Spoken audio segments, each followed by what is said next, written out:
You're looking for a strategic coach across your career and your application process. This isn't just about getting in and letting someone go.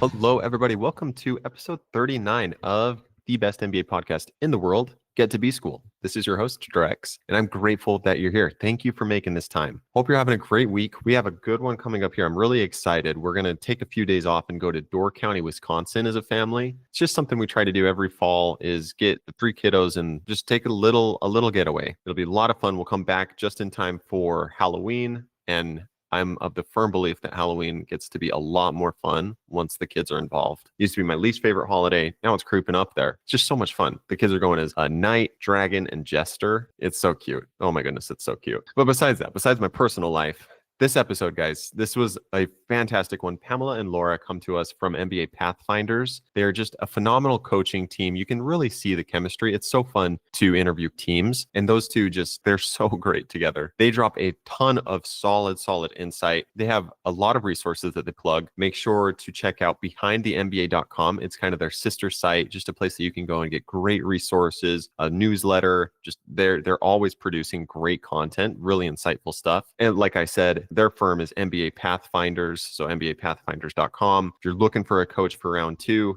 give them a chance. They're fantastic. Speaking of coaching and other resources, the plug that I need to make is Leland Plus. They're still doing their awesome sign-up bonuses, so please check that out. Use the link in the show notes, where you'll also find MBA Pathfinders and behindthemba.com. Besides all the business, I just really appreciate Pamela and Laura coming on. Please do all the regular asks. Share this episode with a friend that you think it would help. Reach out if you or someone you know needs to be on the show. And then please consider leaving a 5-star review. Thank you, everyone. I hope you have a fantastic week. Let's get to the good part now with Pamela and Laura. Pamela and Laura, thank you so much for coming on the podcast. For having us. We're glad to be here. I'm so grateful that you're both here. Can you please give us a little bit of an introduction and maybe even a little bit of a background into MBA Pathfinders? Sure, I'll start. I'm Laura Nelson. I'm a co-founder of MBA Pathfinders alongside Pamela. And a little bit about my background. I have what is considered a non-traditional career going into, and I think coming out of the MBA experience. I'm a graduate of University of Michigan's Ross School of Business. Before I got my MBA, I was in film and TV. After I got my MBA, I was in progressive tech roles. I suppose that's a little more traditional, but it really was a non-linear path, shall I say. More recently, alongside running MBA Pathfinders, I do fractional marketing work for B2B tech companies. I live in Colorado after living in California for a long time. That's great. Okay, thank you. Very fun to ask a lot of questions about many of those things. Great. Pamela, what about yourself? Yeah, sure. So I graduated Columbia Business School. I also came from a relatively non-traditional path. I was working in advertising and branding prior to business school, so I'd never used Excel before. After business school, I went into strategy consulting and then spent the next several years working in a variety of both internal strategy consulting roles, external strategy consulting roles, and internal strategy, mostly for Fortune 500 companies. Cool. I still do a bit of that on the side. We will talk a little bit about how we got into this business in the first place, but both of us started on a part-time path. And about 5 years ago, I decided to leave corporate America and engage in my passion and do admissions consulting full-time. Oh, okay. And I live in New York, so we're a virtual team. Great. Yeah, Colorado and New York. I am from Utah, lived in New York most recently. So you're hitting two of my favorite places. Great. Actually, this might be a perfect segue to chat about how you did decide to go into coaching, because like both of you mentioned, maybe atypical paths, but then you both aligned on this vision of helping others, not just get to business school, but I loved what you said previously about achieving career goals more broadly. So can you chat a little bit about how you did decide to commit to coaching? Sure, I'll start. As I may have mentioned, I started soon after I graduated from Ross and was finding my way in the tech industry. It was just something that I was passionate about doing, or became passionate about doing the more that I did it. And I found a real relationship between working in the industry and also helping others find their way through their careers and their MBAs. I could really relate to the struggle and to the pathfinding that comes along with this process, because, it was a challenge for me. So it's been great to be on the other side of things and to impart my knowledge and experience with candidates undergoing the same process. Great. So I actually started around the same time as Laura. We both started working part-time at the same firm, which is one of the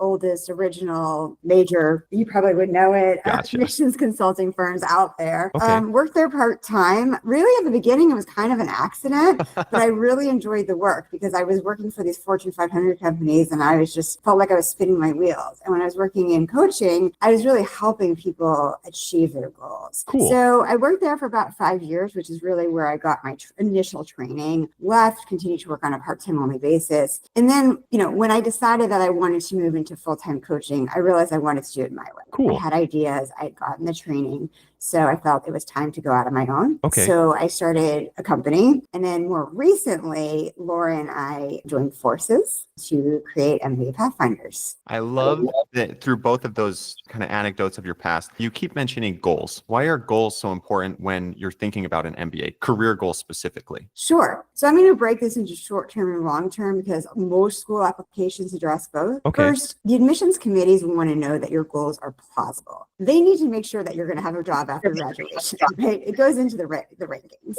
Are you a candidate worth betting on? Your success is their success. It's not just a learning experience. They want to make sure that you're self-aware, that you understand what is realistic and what is not, and how you will get there. So, you can't go from advertising to investment banking. Are you aware of that? Have you figured that out? Have you done that research? They want to assess your resilience. This has become bigger lately because with the more increasingly difficult job market, they want to make sure that there are going to be highs and lows in the MBA experience. And they want to make sure that you're up to the task, that you have a plan A, that you have a plan B, that you have a plan C. And finally, recruiting has started earlier and earlier. Candidates are going to need to start looking for an internship as soon as they start. There's not a lot of time for soul searching. If you're doing on-campus recruiting, you need to be ready by the time school starts. So they want to make sure that you're starting school, even if you end up changing your goals, with a pretty strong idea of what you want to do.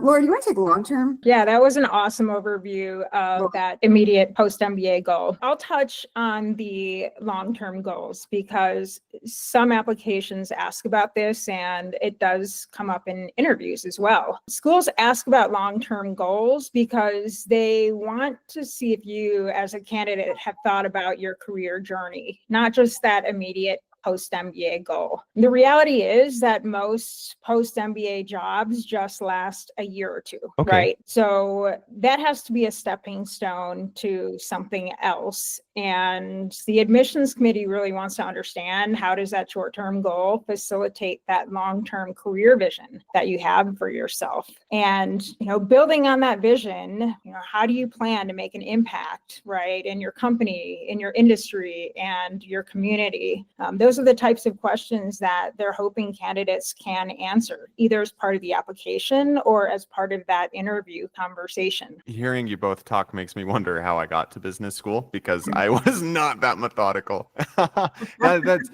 You touch on so many good points. I love the thought of how your immediate post-MBA career goals need to line up with your actual long-term. As you're speaking, I'm just thinking about my friends and myself who there was a large aspect of, I don't know. So let's be honest, a lot of MBAs are going to business school to explore, to figure out the next step. How do you help someone with that kind of a mindset navigate career goals in the application? Sure. So if a candidate comes to me and says, I don't know what I want to do, the best place to start this research is not business school. It's the application process, because you do need to have goals for the application. So I say, we're not going to make up your goals for the application. We're going to start the process of researching your goals. So I work with them to try to understand, what is it that you really want to do? Let's do some research. Let's develop some hypotheses. Let's learn about the different things that are out there. That makes sense. And through that process, it helps them not only make a stronger, more compelling application, because let's face it, you can't just have a vague goal in an application. You have to show it's well researched. But it also helps them learn,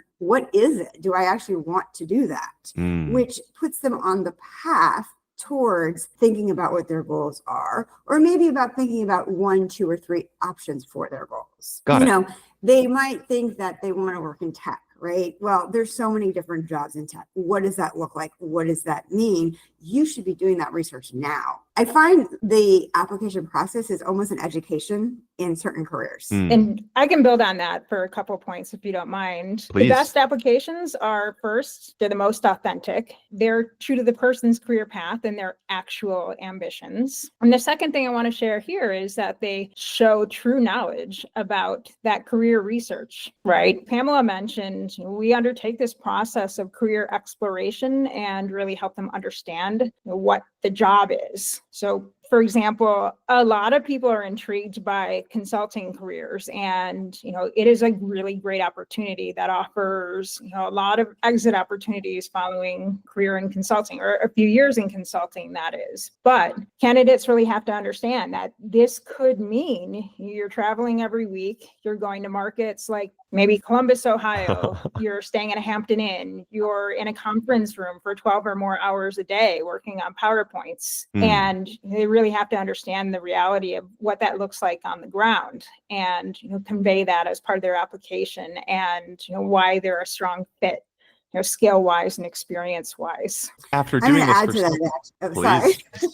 No, keep going, Pamela. What do you have? No, I'm going to add to that. So, for example, I've worked with quite a few candidates who say, I want to do marketing. Well, what does that mean to you? Let's talk about it. Do you want to do brand management? Do you want to do product marketing management? Do you want to do omni-channel marketing? Do you know what a brand manager is? Do you want to run the P&L? So some of these questions can be figured out in advance, because somebody might have a vague idea they want to do marketing, but they really need to learn what those marketing roles are. And we try to get at the source of what do you actually see yourself doing? And from there, we can help them figure out that goal. So what do you do if you have a client who comes with a career goal that you're not very experienced in? So many years into this, I'd imagine that'd be hard to find at this point. But what do you do when someone wants to do something that you haven't helped with before? So if someone comes to us with an unconventional goal or something out of left field, first I'll say this is pretty rare, but it does happen on occasion. And we walk them through our framework of career discovery and how to research and network within that field to determine whether an MBA makes sense, and also how to use the MBA to land that target job. Again, this is rare, but we do have a framework for walking candidates through it, and we will undertake that research alongside our clients as well. One thing I want to add is that, of course, when you stand your standard goals, banking, venture capital, consulting, we know the ins and outs, but this is a partnership, and the client needs to engage in research as well. So oftentimes I might give them a homework assignment, and they need to do some research. They need to talk to people. They need to really understand what that means. So as Laura said, we're doing this together, but we're not a fountain of knowledge on every obscure career there is. I mean, at this point, again, you probably are for very many careers. The encyclopedia is growing. You're touching on a point that I want to drill into, which is you mentioned a framework. You mentioned your proclivity to research with your candidates. Talk a little bit more about what sets MBA Pathfinders apart from other admissions consulting agencies or other coaches. Sure. So one, we both have industry and consulting experience. I think this is really important because usually people come from one or the other, or they're very strong in one or strong in the other. Lori and I both spent many, many years in corporate America after doing our MBAs. So while we obviously haven't done every career, we kind of feel that we know what it means to actually work in the business world, not just be in education. And at the same time, we both learned to coach at one of the top companies. So we learned from one of the best, quite frankly. We had great training before we went out and we did this on our own. So I think that dual part is really important. Yeah. We're members of an organization called AGAC, which is recognized by the schools because it was initially founded to monitor ethics in admissions consulting. But what it's become is an opportunity to network with admissions directors. Because of the ethical portion, admissions directors want to work with AGAC members. So we have, for example, an annual conference. We have webinars with them. If we have a question, not about a specific candidate, but about a specific issue, issue, we can reach out to those people. Mm. We try to be thought leaders. We don't just focus on admissions, but the MBA career landscape at large. We've had multiple discussions with career directors at, all of the top or most of the top MBA programs to really understand what's going on. How are things changing this year? Laura, do you want to add to that? Sure. Just building on the topic of thought leadership, because I think this is important and something that does differentiate us is, we have insider information that we're sharing with clients, but a lot of it we're sharing online too. Cool. So I want to point our listeners to a couple resources here. Please. The first one is the MBA Pathfinders blog. So that's MBApathfinders.com/blog. And you're going to see interviews with the career directors at top MBA programs and learn what they're seeing and saying about today's job market and hear tips from them on how you can prepare yourself as an applicant and as a student. Got it. And another resource I want to point you to is our sister site. It's called Behind the MBA. BehindTheMBA.com, and that has additional analysis and commentary. We just published exclusive research in partnership with a company called Live Data Technologies about the MBA job market, particularly the movements of the class of 2024. So hopefully you find those really interesting. I think that's top of mind for so many people right now. You've already mentioned it, just how a friend used the word scary with me on a phone call yesterday. The job market is right now. Mm-hmm. Okay, great. I will make sure the MBApathfinders.com blog and Behind the MBA are both in the show notes so our listeners can get them easily. Let's talk for a minute about what it's almost self-endorsing, but how would you recommend someone find a coach? And not find a coach, how would you recommend someone pair themselves with a coach? I think one of the most important things is professional coaching experience. Has the person worked at a top-rated firm? Have they been doing this for multiple years? Do they have enough reps across, hundreds of applications to really know what good looks like? Next thing I think is important is program knowledge. Right? Does this person know the adcoms at top schools? Do they know career directors? And I do want to strike on something important, which is like going to a school isn't the top qualifier here. What a school offers today, it's going to change in a few years, as will the application process for that school. So instead, you really need someone with an inside track to what schools are looking for in today's candidates. And we've talked a lot about career knowledge, but I think the best MBA admissions consultants really have a handle on, what real actual work experience looks like and, what adcoms are looking for with career goals and, what that perspective should be on post-MBA careers. And then ultimately, you're looking for a strategic coach across your career and your application process. This isn't just about getting in and letting someone go, because we are all investing in an MBA to further our careers. Right? Things don't stop once you get in. This is just the next phase in your, career search and in the next job search. So it's not just a matter of finding someone who can copy edit your essays, but really think through the strategy of what that means. Then one more thing I'll touch on here is the online footprint of that consultant. Okay. What is that admissions consultant talking about online? What are his or her blogs say? Is she or he publishing the same stuff everyone else is publishing, or does that person have a specific point of view? Alongside what the consultant puts out is, what are you learning about the experience from online reviews? And I will qualify that by saying, everyone has 5-star reviews. So it's really important to read the text and understand the platforms that these reviews are on, because different platforms have different criteria for publishing a review. So ensure that that score is objective. And one of the sites that we really point candidates to is Poets and Quants, because they don't charge consultants to be on there. They're not affiliated with one single firm. And to verify the reviews, they're looking at offers of acceptance letters or admissions letters, right? So they're really verifying, who got into what program. So take all of those into consideration as you evaluate consultants, because, this is an investment. This is a long-term engagement, and, your fit and vibe with your consultant is super important. Yeah, I want to add one other thing, or actually kind of just build on something Laura said. When everyone has 5-star reviews, read the text, because not every consultant is for every person.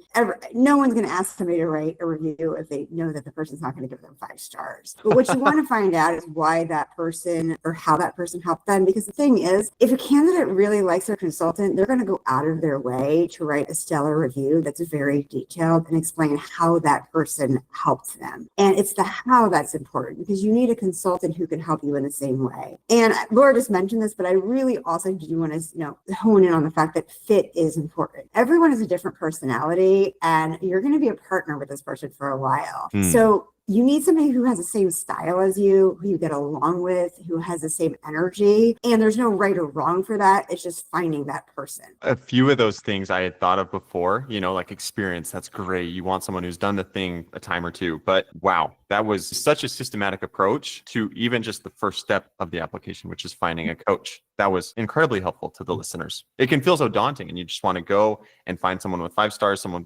affordable, and that's it, but there's so much more to it. And I'm grateful that you would share that breakdown. I'm going to actually mention something on the word affordable. Please. Admissions consulting is expensive, and I know everyone has a budget. But one of the things to think about is, how do you use that budget wisely? Is it better to get minimal help from a more expensive consultant rather than getting full help for a less expensive consultant? And I'm not saying that every consultant's, how good they are is always aligned with the pricing. But sometimes when I talk to a candidate and they say, I can't afford this or this or this, I'm saying, why don't you work with me on one school? Because if you work with me on one school, you might then have all the things you need to do the rest of the schools on your own. So don't just look at an hourly price or school price, but think about what is your budget and what is the best way to use that budget. Yeah, that makes sense. That's a really helpful approach. Okay, what are you leaving the listeners with? One more piece of advice from each of you, if we can, just something that the listeners, someone considering business school, should know. So what advice would I give to someone preparing to apply? The first piece of advice is to start early. This process takes weeks and months, and it really does reward the people who start early and put the time in that the process demands. The second thing, and I think we've talked a lot about this today, is know why you want to get an MBA and have an idea of where you're headed. Super important. This is a huge investment. Third thing, if you are applying round 2, start your applications now. This ties into start early, but if you have not started, no better time than now to get the ball rolling. I'm going to say, get to know the schools and see if you really like the schools. Don't just focus on the rankings. Yes, it is important to go to a top school, and I think that everyone should go to the best school they can get into, but within a range. Just because the school is number 2 this year does not mean it's going to be number 2 next year. This is your alumni network for life. Every job I've ever gotten, except my current one, was through my Columbia network. Choose the right school for you, not just because it got ranked number 2 that year or number 3 that year. Schools are very, very different. They all have the same outcomes, or mostly have the same outcomes, but the personality, fit, the alumni are different. Incredible way to end. Start early, know the why, know what's important. Round 2 apps. Go to Laura and Pamela, get it done. And then I love that thought. Don't just choose based on ranking. It's something that we all just naturally want to do. But I love that the lens that you changed for me was think of it more in terms of alumni network. Don't think of it in terms of ranking of school. Pamela and Laura, thank you so much for coming on. This was incredibly helpful. It's a ton of information, and I'm so grateful that the listeners have it now. Thank you. Thanks for having us.